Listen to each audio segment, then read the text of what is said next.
નમસ્તે. ચકલી બચાવો અભિયાન અંતર્ગત ધાનેરામાં અબોલ પક્ષીઓ માટે પાણી, કરપકૂડ અને ચકલી માટેના માળા વિતરણ થઈ રહ્યા છે.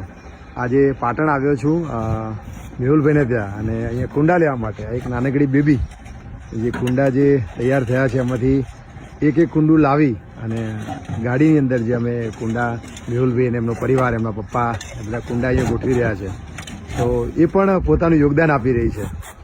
જેમ રામે લંકા જવા માટે અને સમુદ્રની અંદર જે માર્ગ બનાવવાનો હતો, સેતુ બનાવવાનો હતો, એની અંદર ખિસકોલીએ જે કામ કર્યું હતું એ કામ આજે અહીંયા એક નાનકડી બેબી કરી રહી છે. એક એક કુંડું લાવી અને અહીંયા મૂકી રહી છે. હું અહીંયા ખાટલા ઉપર બેઠો હતો, આરામ કરતો હતો, અને આ લોકો ભરી રહ્યા હતા. જ્યારે આ બેબી એક એક કુંડું લાવીને અહીંયા મૂકી રહી છે તો ખૂબ આનંદ થયો કે ચલો આપણે પણ આ વિડીયો ઉતારીને આપણે બતાવું. એને કોઈએ નથી કીધું, જાતે એમનું જે ઘર છે બાજુમાં ત્યાંથી આવી અને કુંડા લાવીને મૂકી રહી છે. મેહુલભાઈ,